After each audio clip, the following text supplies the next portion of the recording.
여호와 이레의 축복을 누립시다.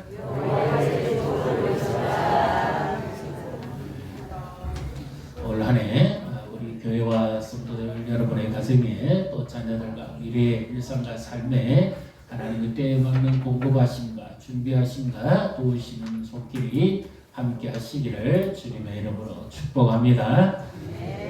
저를 가르친 그 미국 교수님이 계세요. 이분은 제가 논문 준비할 때도 그렇고 막 마음이 안정이 안 되고 길이 안 보이고 막 논문 속에서 방황할 때가 많았거든요. 그때 되면 교수님이 전화가 오거나 아니면 꼭 메일로서 꼭 마지막에는 축복의 말씀을 주셔요. 그리고는 계속해서 격려를 합니다. 자기를 믿고 따라오면 멋진 작품이 나올 것이니까 걱정하지 말라고 그렇게 말씀합니다. 그래서 그 주시는 말씀도 좋고 또 성경의 말씀의 축복도 좋고 그래서 그 말씀을 따라갔더니 정말 보이지 않는 길이 보이더라고요. 2024년 우리가 가는 길이 참 어둡고 여전히 막막합니다. 앞도 보이지 않고 어려울 때지만 사람을 위해서 축복해 주는 것도 그렇게 좋다면 하나님께서 우리에게 말씀하시고 복을 주신다면 이것은 얼마나 놀라운 일일까요? 그래서 하나님께서 우리가 2023년에 여호와 이레 오늘 이 말씀이 나의 말씀이 되고 우리 교회의 말씀이 되고 공동체의 말씀이 되고 하나님의 은총의 역사가 살아나는 이와 같은 은혜가 함께하는 한 해가 되시기를 주님의 이름으로 축복합니다. 하나님은 복을 주시기를 원하는데요. 그런데 하나님이 언제나 그 복을 약속과 겸하여 주십니다. 하나님이 복이 클수록 약속도 크고 시험도 큽니다. 먼저 하나님이 복을 주시는데 그 복의 규모를 한번 보겠습니다. 사이즈가 얼마나 되는지. 7절, 18절을 우리 같이 읽습니다. 내가 내게 그 복을 주고 네 씨가 크게 번성하여 하늘의 별과 같고 바닷가의 모래와 같게 하리니 네 씨가 그 대중의 얼굴을 차지하리라. 또 내 씨로 말미암아 천하 만민이 복을 받으리니 이는 내가 나의 말을 준행하였음이라 하셨다 하니라. 아멘. 1차적인 복을 아브라함에게 주신 것이죠. 그 다음에는 아브라함의 약속대로 오실 후손에게 주신 복이고 그 다음에 교회에 주신 복이고 오늘 우리에게도 하나님은 동일하게 약속하신 복입니다. 천하 만민 속에는 우리도 포함되잖아요. 또 교회도 포함됩니다. 그런데 이 복이 그냥 주어지지는 않습니다. 예를 들면 부모가 자녀에게 이런 약속을 하죠. 이번에 중간고사를 잘 치면 기말고사에 성적이 많이 올라가면 엄마 아빠가 이렇게 해주겠다 상품을 걸고 약속을 합니다. 그러면 그 아들은 어떤 마음이 들까요? 포기하거나 열심히 하거나 둘 중에 하나입니다. 열심히 해서 엄마 아빠도 기쁘게 해드릴 뿐만 아니라 자기 자신도 성적의 향상에 의해서 자신감을 가지고 미래를 바라볼 수 있겠죠. 오늘 하나님께서 아브라함에게 주신 말씀이 꼭 그와 같고요.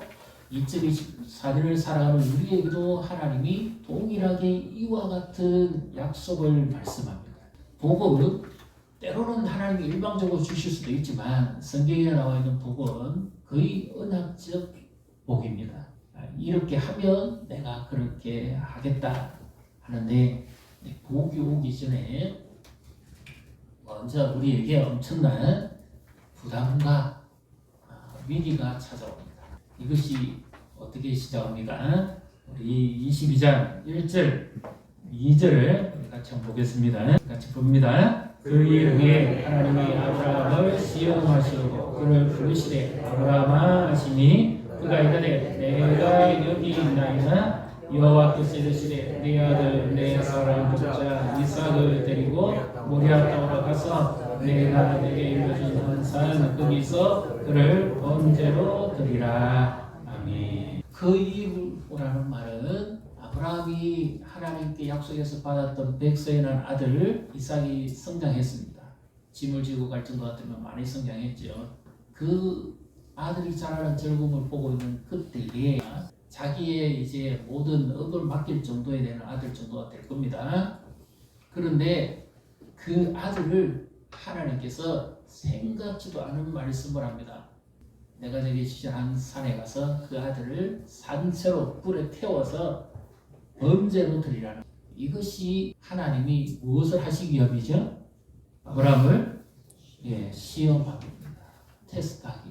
이것이 큰 위기입니다. 자신은 나이가 많이 들어서 늙어서 그냥 천국 가면 됩니다. 유일하게 지금 생존에 피부치는 이삭이잖아요.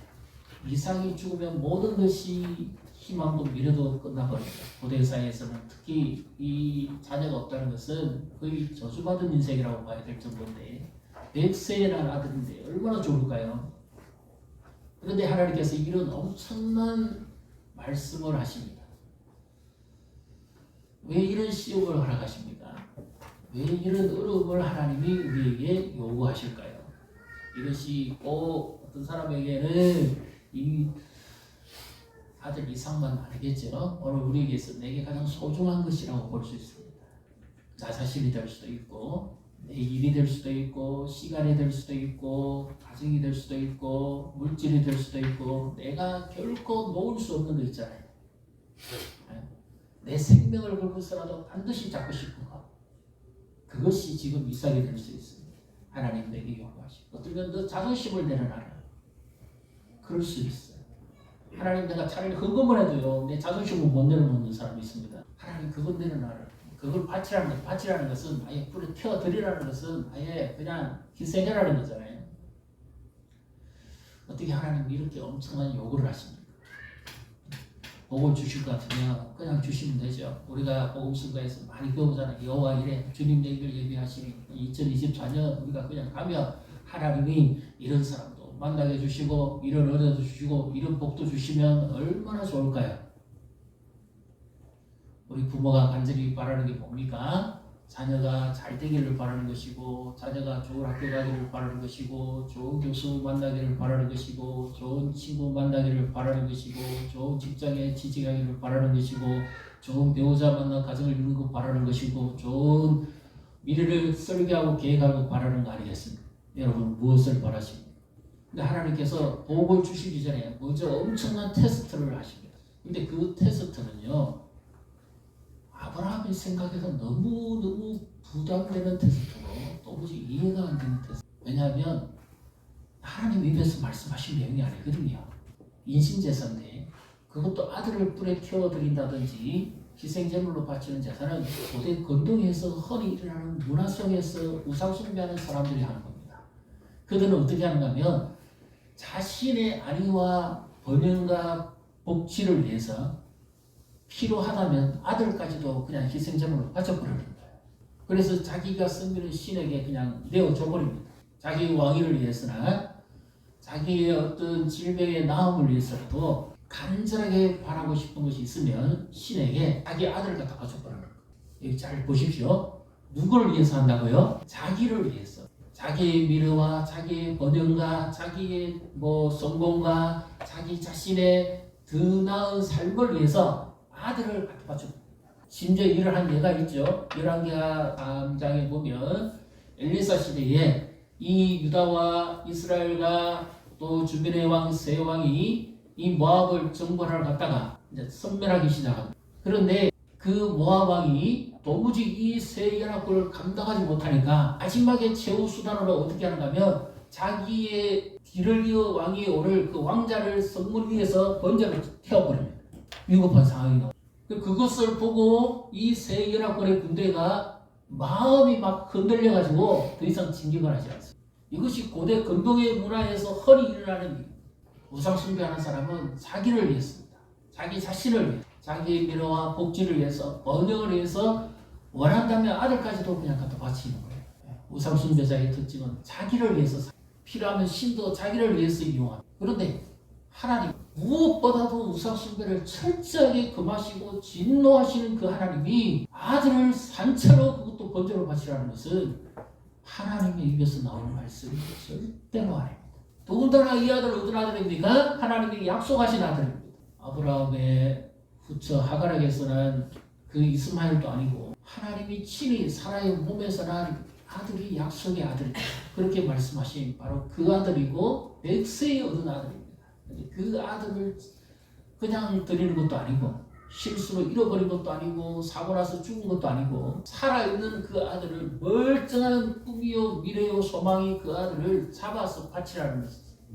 이건 하나님이 너무 잔인한 하나님이에요. 하나님 믿으시면 안 되죠. 하나님이 무엇을 원하셔서 이렇게까지 무서운 명령을 내리십니까? 도무지 하나님이 말씀하신 거하고도 안 맞잖아요. 약속이 서로 충돌이 일어나지 않습니다. 이 아들이 살아있어야 하나님의 약속도 진행될 것이고 이 아들이 건강하게 자라야 하나님이 말씀하신 것도 성취가 될 텐데 이 아들을 도로 잡아서 그것도 불에 태워서 드리라고요. 그냥 또 껍질한테. 이 요즘 뉴스에 나오는 너무 잔인한 아버지, 비정한 아버지 모습보다 더하지 않습니까? 아이를 데려가가지고 키울 자신이 없으니까 차에서 그냥 시해버리는 그 아버지하고 뭐가 다릅니까? 이런 하나님. 이거 무서워서 어떻게 하나님을 섬기겠어요? 그래서 이제 아니나 다를까 그 명령을 준행하기 위해서 아브라함이 길을 떠납니다. 히브리 11장에 보면 아브라함의 믿음을 강조하는데 딱 두 대목을 언급하고 있습니다. 하나는 창세기 12장에 나오는 고향 땅에 있을 때 하나님께서 어디로 갈 바를 알지 못하는데도 떠나라 했기에 떠났던 그 믿음 한 가지, 그리고 이삭을 바치는 이 사건이 아브라함의 믿음에 있어서 가장 대표적인 두 하나님이 가장 기쁘게 받으셨던 믿음의 행위라는 거죠. 그런데 하나님께서 정말 원하신 것은 무엇일까요? 아브라함과 아들 이삭이 길을 떠납니다. 그런데 아무리 봐도 이 아들이 두고 봐도 이상합니다. 지금까지 아버지가 제사 드리는 것을 많이 봐하고 참여도 했겠지만 이삭의 일을 따라 분명히 길은 멀리 떠나지만 뭔가가 없어요. 궁금해서 견디지를 못합니다. 그래서 물어보기 시작하죠. 6절에 불과 칼도 소리 들고 동행하는데 7절 8절을 읽습니다. 이삭이 그 아버지 아브라함이 말하기 이르되 네 아버지여 하니 그가 이르되 네 아들아 내가 여기 있노라. 이삭이 이르되 불과 나무를 있거니와 번제할 어린 양은 어디 있나이까. 아브라함이 이르되 네 아들아 번제할 어린 양을 하나님이 자기를 위하여 친히 준비하시리라 하고 두 사람이 함께 나갔어. 여기 하나님이 친히 준비하시리라 이 표현도 여호와의 이레고요. 또 오늘 우리가 나중에 읽었던 그 말씀도 여호와의 이레입니다. 여호와의 산에서 친히 준비하시리라. 아들 이삭이 아무리 생각해봐도 이상합니다. 모든 것 준비됐지만 재물이 없습니다. 번제를 드리려면 분명히 첫 양의 새끼를 잡든지 뭔가 하나님이 정해주신 그 정결한 짐승을 가지고 가야 되는데 이상하게 재물이 안 보입니다. 그리고 아버지에게 물어보죠. 아버지 왜 재물은 없습니까? 다 준비가 됐는데. 그러니까 이 아버지가 차마 어떻게 말하겠습니까? 재물은 바로 너다 이렇게 말할 수 있겠습니까? 차라리 나를 잡으면 나를 잡지 어떻게 그 아들을 잡을 수 있겠어요? 정상적이고 건강한 부모라면 결코 하지 못합니다. 근데 아브라함이 이래서 생각지 않은 말을 합니다. 이것을 당황한 가운데서 그가 했던 말이지만 재물은 여호와께서 친히 준비하실 것이다. 이때까지도 아브라함의 믿음도 그렇게 굳게 쓰지는 못했습니다. 그렇게 말씀대로 진행하고 따라가 보니까 하나님께서 놀라운 일을 이루시는 것을 보게 되지요. 지금 우리 조그만 한 도시에서 시작해가지고 우리나라 전국 그리고 한 지역 안에는 6개, 7개 이상의 놀라운 기도 운동이 일어나는 한 기관이 있습니다. 마마클럽 기도회, 어머니 금식 기도회 이름도 하여튼 다 붙였어요. 그런데 처음에 한 몇 분이서 평신도 여성분들이 시작을 했습니다. 하나님 앞에 죽기 살기로 기도해서 한번 이렇게 보자. 그래서 기도하면 살고 기도하면 회복되고 기도하면 일어서는 줄 믿습니다. 그렇게 시작을 했는데요. 지금 이 불길이 기도의 불길이 우리나라 전 지역이 지금 확산되고 있고 엄청난 영적 부흥을 일으키고 있습니다. 그런데 이제 그 대표 회장이 저한테 전화가 왔어요. 아는 사람이 많이 없고 이 양산 지역에 제가 이제 또 그 일을 했기 때문에 전화가 왔는데 자기 딴에는 너무 다급한데 기도를 계속하고 있는데 이 일이 진척이가 안 되는 거예요. 그래서 저한테 부탁을 합니다. 그러면서 제가 이번에 어떤 일을 맡았습니다. 그러니까 이번에 여기서 나오는 말이 이 말이에요. 할렐루야 여호와 이레입니다. 무슨 말씀이세요? 그랬더만 자기가 정말 이 양산 지역 기도의 부흥을 위해서 그렇게 지금 기도하고 있는데 도와줄 사람이 없다는 거예요. 근데 목사님이 생각나서 전화를 해가지고 통화를 했는데 목사님이 그 일을 맡았다니까 너무 좋다는 거예요. 그래서 하나님께서 이렇게 준비시켜 주셨다. 13절, 14절을 같이 읽습니다. 아브라함이 눈을 들어 살피본즉 한 순양이 뒤에 있는데 뿔이 숯불에 걸려 있는지라 아브라함이 가서 순양을 가져다가 아들을 배신하여 번제로 드렸더라. 아브라함이 그 땅 이름을 여호와 이레라고 했으므로 오늘날까지 사람들이 이르기를 여호와의 산에서 준비되리라 하더라. 아멘. 여호와의 산에서 준비되리라 하는 이 말씀이 여호와 이레가 더 정확하게 표현하면 하나님이 보시고 준비하신다는 뜻입니다. 그분은 지금 기도하면서 계속 하나님의 도움을 구했는데 어떻게 해야 될지 막막했어요 처음에는. 그런데 전화를 하고 통화하고 난 다음에 하나님께서 이 일을 이루시기 위해서 이렇게 준비하셨구나 하는 것을 비로소 깨달았다는 거죠. 2024년 우리의 가정과 자녀와 교회에 하나님께서 우리의 믿음을 보시고 우리의 가는 길에 하나님이 사람도 준비시켜 주시고 때로는 우리가 그 일에 쓰임받는 사람이 될 수 있습니다. 또 때로는 우리를 위해서 준비시켜주는 사람이 있을 수 있어요. 우리 자녀의 성장을 위해서 하나님이 준비시켜주는 사람이 있을 수 있고 우리 직장을 위해서 사업을 위해서 하나님이 준비시켜주는 사람이 있습니다. 놀라운 축복이죠. 그래서 제가 그 전화 받고 난 다음에 가만히 있을 수가 없죠. 서기한테 전화해가지고 문자를 보내가지고 이 양기총알에 소속되어 있는 모든 목사님과 교회 다 보냈잖아요. 하나님은 일을 이렇게 하십니다. 그래서 우리도 2024년에 기도하고 준비하고 우리가 준비할 것 그리고 하나님이 일을 이루시기 위해서 준비할 것 믿음으로 행하는 것을 하나님이 보십니다. 그런데요 이 믿음과 순종은 동전의 양면입니다. 순종은 믿음의 결과로 말미암아 나타나는 외적인 행위고 믿음은 내면적 하나님께 향하는 반응입니다. 결론은 무슨 일입니까?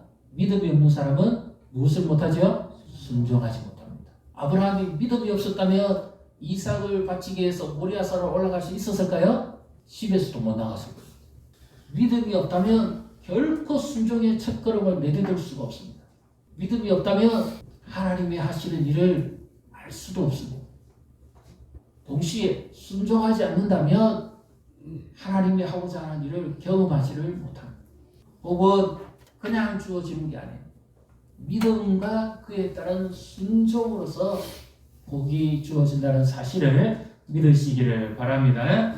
자, 3절 한번 보겠습니다. 3절 하나님의 말씀을 듣자마자 아브라함이 어떻게 하는지 한번 보십시오. 3절 같이 읽습니다. 아브라함이 아침에 일찍 일어나 야기 양장을 지우고 두 종과 그 양 일상을 드리고 번제에서 나무를 쪼개어 가지고 떠나 하나님이 자기에게 일러주신 곳으로 가더니 여기 3절 초반에 어떻게 나옵니까? 아브라함이 아침에 일찍 그의 믿음이 있었고 순종의 걸음을 내딛습니다. 만약에 그가 믿음이 없었다면 아침에 일찍이 아니라 해질녘까지도 걸음도 뛰지도 못하고 집안에서 뱅글뱅글 돌았을 겁니다. 이 일을 어떡하지 하면서 가슴만 치고 끙끙 앓고 전혀 시도하지도 않았을 겁니다. 오늘 우리의 믿음의 상태는 어떻습니까? 하나님이 말씀하시면 하나님께 믿음이 있고 그리고 순종할 준비가 됐습니다. 2024년에 하나님 우리에게 말씀하신 것을 이룰 수 있는 믿음이 준비가 됐습니다. 우리가 그 준비해야 될 중에 가장 큰 준비가 바로 믿음의 준비입니다. 사실 하나님이 초점을 맞추는 것은 이삭이 번제로 드려지는 게 아닙니다. 하나님 만약에 그렇다면 정말 하나님은 잔인한 하나님, 정말 무슨 하나님, 그런 하나님 어떻게 쓰겠어요? 이삭의 초점이 아니라 이거는 트리. 누구에게 초점이 있을까요? 아브라함에게 초점이 있어요.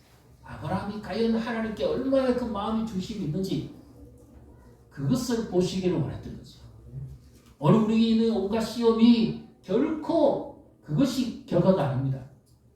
하나님이 나에게 초점을 맞춘 거죠. 2024년에 나를 준비시키기 위한. 제가 사역 초기에 나갔어요. 참 재밌게 활발하게 잘했습니다. 그런데 한참 사역이 진행되는 중에 나중에 저도 모르게 마음이 계속 우울해지고 막 힘든 때가 있었습니다. 상황이 안 좋아서 이상하게 막 그래요. 몸도 이상하게 막 마음이 그러니까 몸도 더 이상한 것 같고 그렇다고 사역이 열매가 없는 건 아니에요. 근데 이상한 것 같아요. 너무 괴롭고 힘들고 못 견딜 것 같아요. 너무 힘들어서 짧은 기간이었습니다만 아주 특이한 경험을 해본 적이 있어요. 근데 그때 하나님께 기도하면서 하나님께서 계속 제게 주셨던 마음이 뭐냐면 이 표현이었어요. 네가 이 상황을 견뎌, 네가 이겨내. 왜 그러냐니까 하나님이 나를 사역자로서 준비시키고 난 다음에 비로소 하나님께서 원하는 사람들을 보내시는 거예요. 그런데 전부 하나같이 처음에 오신 분들은 정신질환 가족들, 특이한 질병을 앓고 있는 사람들, 마음이 괴로운 사람들, 영적인 고통에 있는 사람들, 억눌린 사람들, 망한 사람들, 그런 사람들 모으더라고요. 근데 제가 그 기간 동안에 그렇게 마음이 힘들고 막 당장 죽을 것 같은데 너무 힘들었거든요. 근데 그 시간이 어렵게 지나고 나니까 하나님께서 그렇게 한 사람 한 사람을 만나게 하는데 전부 이미 제가 겪었던 사람들이잖아요. 하나님은 이렇게 일하십니다. 2024년에 하나님이 나를 위해서 일을 하시기도 하고 하나님이 일을 하시고자 하실 때 하나님이 준비하게 하십니다. 어떤 분에게는 성품을 준비하게 하십니다. 하나님 앞에 기도하고 간절하게 부르짖는 것은 정말 누구보다 강렬한데 근데 하나님은 보시거든요. 그분의 기도도 보실 뿐만 아니라 그분의 성품이 바뀌어야 될 것을 보시거든요. 그래서 하나님은 그가 그 훈련을 통과하기를 원합니다. 어린아이 신앙을 가지고는 그 일을 해내지 못해요. 우리가 2024년에 표를 잡은 함께 성장한 공동체, 우리가 그리스도를 아는 것과 믿는 것에 하나가 되어 그리스도의 장성한 분량에 이를 것인데 어린아이의 신앙을 가지고는 그 일을 감당할 수가 없습니다.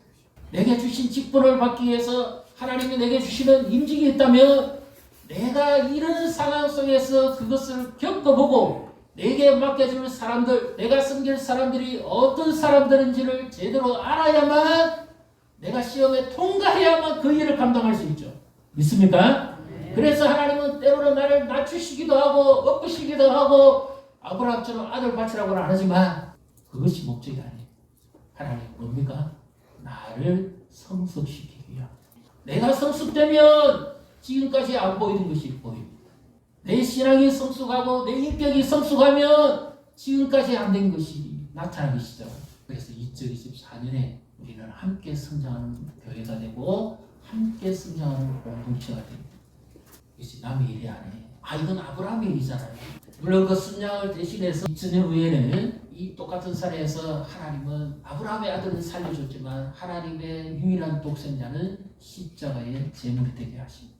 천하 만민이 복을 받고 구원을 받기 위해서 복음이 전파되기 위해서 아브라함의 아들은 살려주신 하나님이 친히 자신의 독생자는 십자가에서 죽이십니다.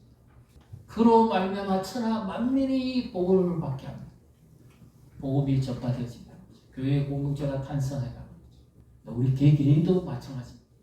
나도 교회고 우리도 소속된 공동체고 2023년까지 하나님이 준비시켜주셨다면 2024년에 하나님이 일하시기 위해서 우리가 올해 뜻을 정하고 초점을 맞춰야 될 것은 믿음의 성장. 어린아이 기질을 내려놓고 주님이 원하신다면 기꺼이 하나님께 내 마음도 내려놓고 하나님이 원하신다면 하나님의 일을 위해서 내 자존심도 내려놓고 이 생각해봐. 그전에는 도무지 앞도 보이지 않고 캄캄했는데 마침내 일을 이루고 나니까 하나님이 이렇게 하셨더라 하는 것이 눈에 보이시죠. 이것은 결론부에 관한 말씀입니다. 그러면 하나님께서는 처음부터 무엇을 주시기를 원하셨을까요? 테스트하는 게 목적이 아니라 하나님의 심정은 뭐지요? 아브라함에게 복을 주시기 위한 것이었어요. 오늘 우리에게 있어서도 마찬가지입니다. 하나님이 우리에게 요구하시는 것, 테스트, 그것이 목적이 아니라 하나님 우리를 성장시키고 난 다음에 우리를 사용하시기 위함이고, 하나님은 나를 통해서 하나님 일을 하시기로 함이고, 우리의 자녀를 통해서 하나님의 은혜를 내려주시기를 위함인 것이죠. 보겠습니다. 17절, 18절 같이 읽습니다. 내가 내게 큰 복을 주고 내 씨가 크게 번성하여 하늘의 별과 같고 바닷가의 모래와 같게 하리니 내 씨가 그 대적의 선물을 차지하리라. 또 내 씨로 말미암아 천하 만민이 복을 받으리니 이는 내가 나의 말을 준행하였음이니라 하셨다 하리라. 아멘. 아브라함에게 주신 복을 아브라함이 받았겠지만 오늘 언약적 약속 안에서 하나님 내게 약속하신 것은 내가 받을 복이잖아요. 이 말씀을 아브라함에게 주신 것이 아니라 내게 주시는 말씀으로 받아야죠. 그러면 2024년에 내가 하나님 앞에서 준비된 자로서 어떻게 살아야 될 것인지 이 결단이 나옵니다. 하나님은 나를 복주시기를 원하고 가정을 복주시기를 원하고 자녀를 복주시기를 원하고 교회를 복주시기를 원하시는 분인 줄 믿으시기를 바랍니다. 함께 우리는 성장해 가야 돼. 나 혼자 신앙 성장하는 것은 옛말입니다. 우리나라 사람 혼자 하는 거잖아요. 같이 하는 거 못합니다. 기도도 함께 해야 되고 말씀도 함께 나눠야 되고 목장에서 모임도요. 그래서 중요합니다. 우리는 한 가족이 돼야 됩니다. 함께 기도하고 함께 교제하고 함께 은혜 받고 함께 나아가야 됩니다. 신앙이 좀 힘들어하는 분이 있거나 삶이 어려운 분이 있으면 가서 손잡아주고 함께 일어서야죠. 그렇게 하려고 하면 무엇이 준비되어야 될까요? 내 믿음이 성장이 되어야 됩니다. 내가 성장하지 않고서는 함께 할 수 없어요. 우리가 직분을 맡았는데 새가족이나 어려운 사람들을 품을 수 있는 신앙이 성장되어야죠. 왜? 내가 이 과정을 거쳐가야 내게 앞으로 올 사람들, 내가 맡은 사역을 감당할 수가 있잖아요. 내가 지금 이 시험을 통과하지 못하면 어떻게 그와 같은 형편에 어렵고 힘들고 고통 가운데 있는 사람들을 깨안을 수 있을까요? 하나님은 정확하게 보시고 준비시키는 겁니다. 2024년에 우리가 어떤 것을 사모하고 구하시든지 간에 어떤 일을 준비하든지 간에 무엇보다 먼저 하나님은 우리의 믿음을 보시고 그 말씀에 순종하는 것을 보시고 마침내 하나님께서 우리가 생각하지 아니한 이 놀라운 은혜와 복을 주시는 분인 줄 믿으시기를 바랍니다. 그렇게 함께 성장해 가야 돼요. 가정에 있어서도 마찬가지. 혼자 믿음으로만 만족하면 안 됩니다. 같이 가야 돼요. 신앙적인 부분만 하나님 본다고 생각하지 마세요. 내 삶의 모든 부분을 하나님이 다 보시는 거예요. 그래서 준비신 거죠. 그분이 우상과 다르니까 살아계신 하나님. 우상을 섬기는 자들은 자기를 위해서 자신의 안녕과 복지를 위해서 번영을 위해서 필요하면 아들이라도 갖다 바친 위기를 탈출하기 위해서 하나님은 그렇게 하시죠. 자기의 아들을 잡아서 우리를 구원해내시고 하나님의 자녀로서 우리를 성장시키고 변화시키기 위해서 하나님 우리의 삶을 인도해 가시는 분인 줄 믿으시기를 바랍니다. 2024년에 우리가 함께 성장하는 교회가 되고 함께 성장하는 공동체가 되기를 축복합니다. 옆에 보시고 축복하십시다. 함께 성장합시다. 함께 복을 받읍시다. 교회가 하는 일에 함께 동참해 주시고 순종해 주시고 어떤 때는 시간을 요구할 수도 있습니다. 어떤 때는 물질을 요구할 수도 있습니다. 어떤 때는 행위를 요구할 수도 있습니다. 그러나 그것을 내가 감당할 수 있는 범위 안에서 이 모든 것을 보시는 하나님이 원하시는 방향으로 이끌어갈 것입니다. 신앙이 성장하지 않으면 복을 놓칩니다. 그냥 주시는 복이 아니에요. 살아내는 실력이 있어야 돼요. 믿음이 뒷받침돼야 돼요. 순종이 따라야 돼요. 성숙한 교회는 요구하는 것이 많습니다. 하나님의 말씀을 따라 살아낼 수 있는 진정한 믿음의 실력이 뒷받침될 때 지금까지 보이지 않았던 것이 보이기 시작할 것이고 하나님의 은혜가 우리 가정 위에 자녀들 위에 미래 위에 우리 나라 위에 이 교회에 충만하게 나타나실 줄 믿으시기를 주님의 이름으로 축복합니다.